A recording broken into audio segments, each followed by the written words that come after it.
देश के यशस्वी प्रधानमंत्री आदरणीय श्री नरेंद्र मोदी जी के सपने को साकार करने के लिए जो आत्मनिर्भर भारत अभियान को ये आज जो 9 उद्यमी सम्मानित किए गए हैं, जिसमें आप सहयोग कर रहे हैं, बहुत ही गौरव का विषय है। मित्रों, आज जिसका जन्मदिन है, एक साधारण ये पुरुष नहीं थे। स्वामी विवेकानंद, जिनका बचपन का नाम नरेंद्र था, 1863 ईस्वी बंगाल के अंदर उनका जन्म होता है और जिसके अंदर बचपन से ही इस देश के प्रति, समाज के प्रति एक पीड़ा थी कुछ करने की। आप समझिए 39 साल की उम्र में स्वामी विवेकानंद जी इस देश के लिए, भारत की संस्कृति के लिए, भारत की सभ्यता के लिए, देश के युवाओं के लिए, भारत विश्व गुरु के विराट स्वरूप स्थापित हो, उसके लिए अल्प आयु में उन्होंने महापुरुष की संज्ञा प्राप्त करके इस दुनिया से, संसार से चले गए। ऐसी स्वामी विवेकानंद जी के जन्म जयंती पर 9 उद्यमियों को जो सम्मानित किया जा रहा है, ये गौरव का विषय है। मित्रों, हमें और आपको सोचने की आवश्यकता है। मैं भी एमए, बीएड, एमएड हूं। मैं 3 विषय से एमए किया हूं, प्लस बीएड भी हूं, एमएड भी हूं। बहुत सारे नौजवान मुझसे मिलते हैं, कई सरकार को कोसते हैं, कई सरकार की व्यवस्थाओं को कोसते हैं कि मुझे नौकरी नहीं मिल रही है। मगर जो आज 9 उद्यमी सम्मानित हुए हैं, एक उदाहरण ये है। ये समाज के लिए एक प्रेरणादायक बने हैं।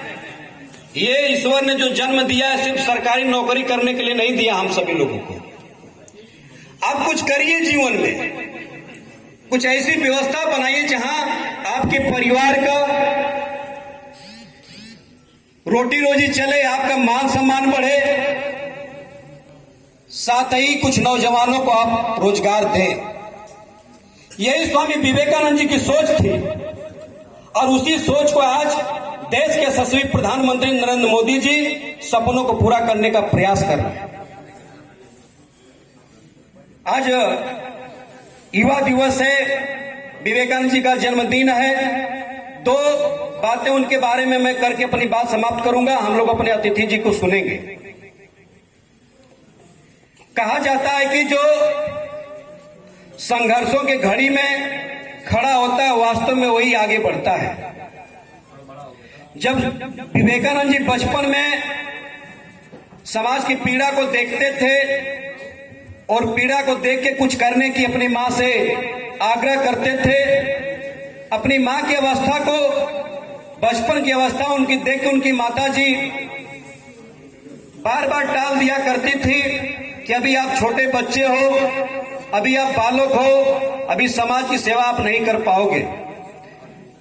आए दिन वो अपनी मां से आग्रह करते थे, माता जी उनकी टाल देती थी। एक दिन माता जी रसोई घर में खाना बना रही थी और नरेंद्र वहीं पहुंचते हैं। उन्होंने अपने मां से कहा कि मां, मुझे आप आज्ञा दीजिए, मैं समाज की सेवा करना चाहता हूं। माता जी ने नरेंद्र जी से कहा कि ये जो चाकू रखा हुआ उसे लाकर मुझे दो, मुझे सब्जियां काटनी है या और कोई भी कार्य करना है। नरेंद्र जी जाते हैं, चाकू को उठाते हैं, अपनी माता जी को देते हैं हाथ में और उनकी मां तुरंत वही कहते हैं कि आपको मैं आशीर्वाद देती हूं, आप जाओ समाज की सेवा करो। ये प्रश्न विवेकानंद जी के मन में उठता है कि हमारी माता जी डेली में कहता था, मुझे आज्ञा नहीं देती थी, आज क्या ऐसी परिस्थिति आई, उन्होंने मुझे तुरंत कह दिया आप जाओ। अपनी मां से पूछ बैठते हैं। माता जी ने कहा कि नरेंद्र बेटा, तुम्हारे अंदर वो पीड़ा वास्तव में दिखाई दे रही है तुम कष्ट में रहते हुए, दिक्कत में रहते हुए समाज की सेवा कर सकते हो। वो पीड़ा क्या थी? हमें और आपसे कोई जब कोई नोकीला हिस्सा मांगता है तो हम उसकी मुठिया अपने हाथों में पकड़ते हैं मित्रों, मगर स्वामी विवेकानंद जी ने ऐसा नहीं किया था। नोकीला हिस्सा अपने हाथों में लिया था और मुठिया अपनी माता जी को दिया था। ये स्वामी विवेकानंद जी के अंदर ये भाव था। 1893 ईस्वी में उन्होंने अमेरिका के शहर शिकागो पहुंचते हैं। भारत के गाथा को, भारत की संस्कृति को, भारत के संस्कारों को दुनिया के पटल पर उन्होंने रखने का काम किया था। और इन नौजवानों से, देश के नौजवानों से उन्होंने कहा था, दुनिया के नौजवानों से उन्होंने कहा था कि जो आपके शरीर की हड्डियां हैं, जो आपके शरीर के मांसपेशियां हैं, ये जितनी घिसती उतने ही इसमें चमक आती है, और आप जो तय कर लोगे उस पे आप विजय हासिल कर सकते हो। यह ताकत नौजवानों के अंदर होती है। मैं शुरू में ही कहा कि सारा विषय हम लोग वक्त अपने अतिथि जी को देना चाहेंगे मित्रों। जब वो शिकागो से लौटकर भारत आते हैं